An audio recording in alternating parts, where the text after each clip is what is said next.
बिस्मिल्लाहिर्रहमानिर्रहीम बिस्मिल्लाहिर्रहमानिर्रहीम अल्लाहुम्मा सल्लि अला सय्यदना मौलाना मुहम्मदिन वाला आलिहि व सहबिही व बारिक वसल्लम।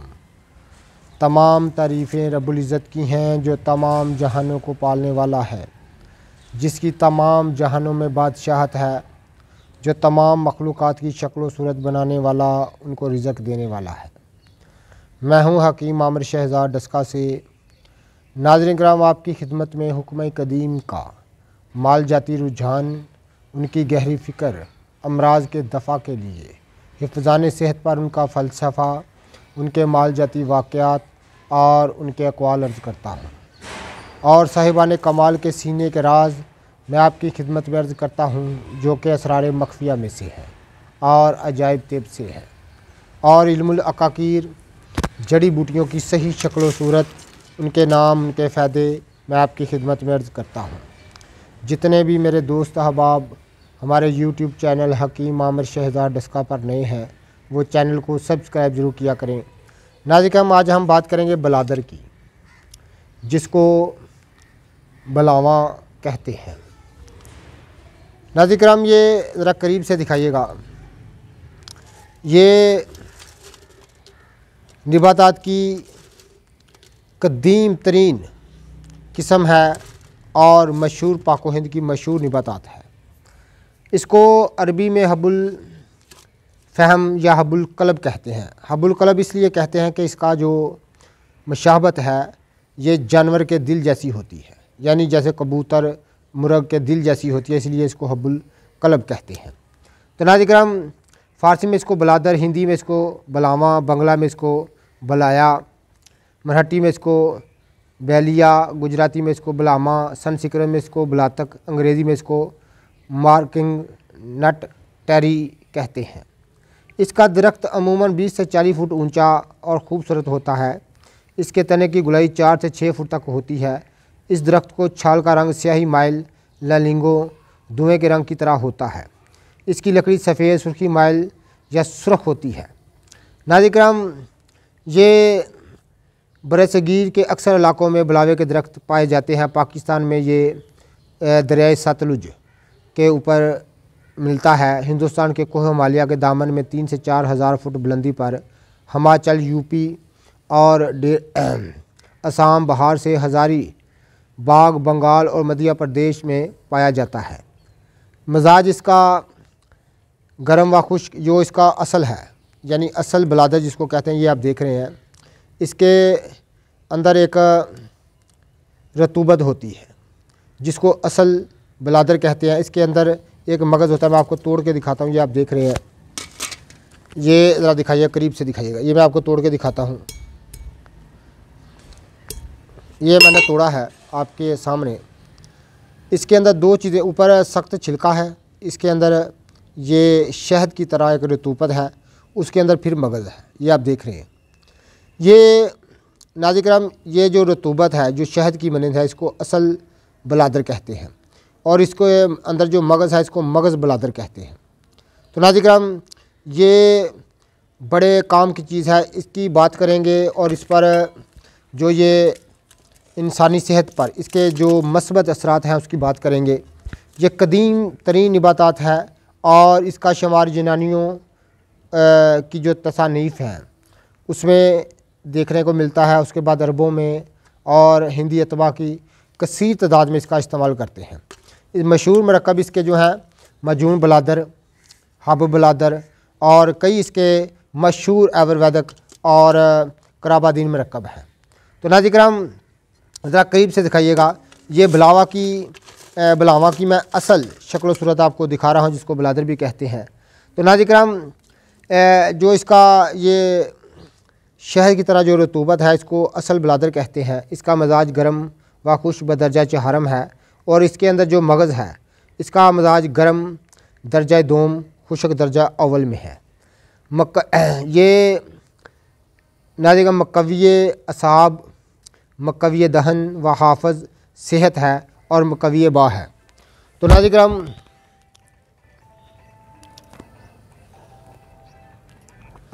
कदीम तरीन दौर से इसका इस्तेमाल होता आया है और मगज़ बलादर के अफ़ाल मकवी बाद दाफ़ा अमराज बलगमी है, यानी जो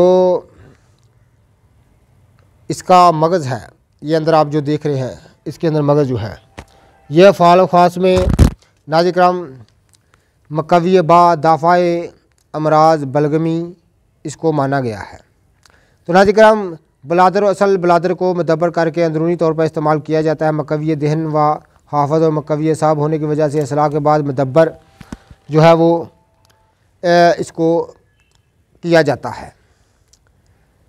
बहुत सी मजूनात में शामिल करने के बाद अमराज बलगमिया अमराज असाबिया व दमागिया को तक़वियत देने के लिए इस्तेमाल करते हैं। मकवी बा होने की वजह से काजू की तरह इसकी गरी को खाया जाता है, जिससे तक़वियत बा हासिल की जाती है। कदीम दौर में नाज़िर किराम इसको कसरत के साथ इस्तेमाल किया जाता था। ये मैं कदीम दौर की इसलिए बात करता हूँ कि वो रोशनी का दौर था। अब ज़माने की जिद्दत के धोखे में आकर हम अंधेरे में धकेले गए या हमने खुद छलांग लगाई, ये दोनों बातों ही दुरुस्त हैं। तो नाज़िर किराम ये कदीम दौर में हमारी जो कदीम सकाफ़त थी उसके साथ ये तमाम चीज़ें जुड़ी हुई थी और ये इनके साथ वो इलाज मालजा किया करते थे। अपनी सेहतें बहुत अच्छा हुआ करती थी, यानी जो हमारे कदीम लोग, हमारे आबाओ जदाद और बुज़ुर्ग लोग थे, वो इन तमाम चीज़ों से अपना इलाज मालजा किया करते थे। सेहतें बहुत बेहतर हुआ करती थी। आज हमारी इस दौर में जिद्दत का दौर है और हमारी सेहतें जो है बुरी तरह मुतासर हैं। तो नाज़िर किराम मुख्तलिफ़ अमराज से हम दो चार हैं और बहुत से जो है हमारी सेहतें जो हैं वो बुरी तरह मुतासर हुई, लेकिन कदीम दौर में चीज़ों का इस्तेमाल किया जाता था और सेहतें अच्छा हुआ करती थी। ये इस बात की दलील है। तो नाज़िर किराम आज हम कहाँ खड़े हैं? बाद लोग इससे कठमाला जिज़ाम का इलाज करते हैं, जबकि छाछ में बलादर को मुदब्बर करके दमे और शिकम के लिए इस्तेमाल करते हैं। बलावे का रोगन दूध के हमरा बलगमी खांसी के लिए मुफीद है। तो असल बलादर होने की वजह से जल्दी दाग धब्बे दहन दूर करते हैं। अतबाए हाज़कीन ने इसके नुकसान से बचने के लिए नाज़िर किराम इसका जो मेन जो वजह है इसकी वो ये है कि इसका जो असल है, ये जो रतूबत है, अगर जिस्म पर कहीं लग जाए बैरूनी तौर पर तो ये जो है वो आंवला डाल देती है। इससे ज़रा बचना चाहिए। तो अंदरूनी तौर पर खाने से, कसीर तादाद में खाने से जिस्म बहुत ज़्यादा गर्म हो जाता है और खून की रवानी बहुत ज़्यादा गर्म होकर छपाकी जैसे जो हैं वो या जल्दी अमराज इससे पैदा होते हैं। तो लेकिन बूढ़ों के लिए ये ख़ास चीज़ है। मैं इसकी मजून तैयार करना है, मजून बलादर। नाज़िर मुकम्मल नुस्खा भी मैं आपकी खिदमत में अर्ज़ कर देता हूँ और ये कसीर तादाद में मैं तैयार करता हूँ।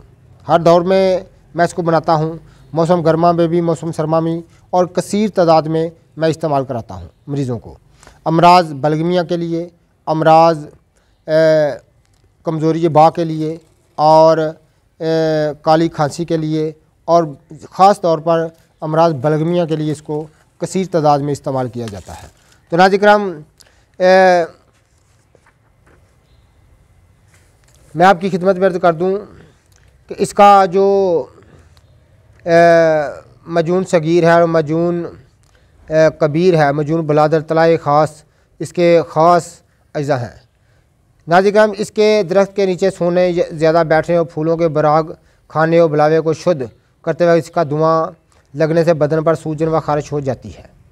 तो नाज़िर किराम ज़्यादातर इसके दरख्त के नीचे जो लोग कदीम दौर में सोया करते थे या बैठा करते थे इसकी छाँव में, उनको ज़्यादातर जो है वो जल्दी अमराज, मसालते दौड़ते, खारिश वगैरह ऐसे जो हैं वो चीज़ें हो जाया करती, क्योंकि ये बहुत ज़्यादा इसको गर्म माना गया है। बूढ़ों के लिए बिलखुसूस मुफीद है और जो बलगमी अमराज के मरीज़ हैं उनको ये बहुत फ़ायदा देता है। असाब की कमज़ोरी के लिए और दिमाग की कमज़ोरी के लिए जो ख़ास तौर पर अलामत बलगम की हो तो बड़ा फ़ायदा देता है। तो नाज़िर मैं ऐसी ही लाजवाब चीज़ें मैं आपकी खिदमत में अर्ज़ करता रहता हूँ। तो इसका मुकम्मल नुस्खा मैं आपकी खिदमत में अर्ज़ कर देता हूँ। ये आप बलादर देख रहे हैं, तो इसको छील कर इसके अंदर से जो है वो असल निकाला जाता है। मैं इसका असल निकाल कर यानी 5 तोला और जो है वो पंबा दाना 2 तोला और ज़ाफ़रान खालिस 1 तोला। तो शहद खालिस जो है वो 50 ग्राम। इसकी मैं मजून तैयार करता हूँ जो कि ज़ुफ़े बा के लिए और बलगमी अमराज के लिए ख़ास फ़ायदा रखती है। और भी इसके बहुत सारे कराबाती नुस्खे हैं, लेकिन आप किसी भी नुस्खा से इसको तैयार करें, कोई भी कराबाती नुस्खा तैयार करें तो ये बड़ी फ़ायदे की चीज़ है। तो आज हम इन चीज़ों को भूले बैठे हैं। मैं इसलिए इन चीज़ों का तारफ़ आपसे कराता रहता हूँ ताकि हम इन चीज़ों को जान सकें, फिर से इनको पहचान सकें, फिर से हमारी इनके साथ आशनाई हो सके। तो मैं हूँ हकीम आमिर शहज़ाद डस्कर से। जितने भी मेरे दोस्त अहबाब हमारी वीडियो को पज़ीराई देते हैं उनका बहुत बहुत शुक्रिया। अल्लाह हाफ़िज़।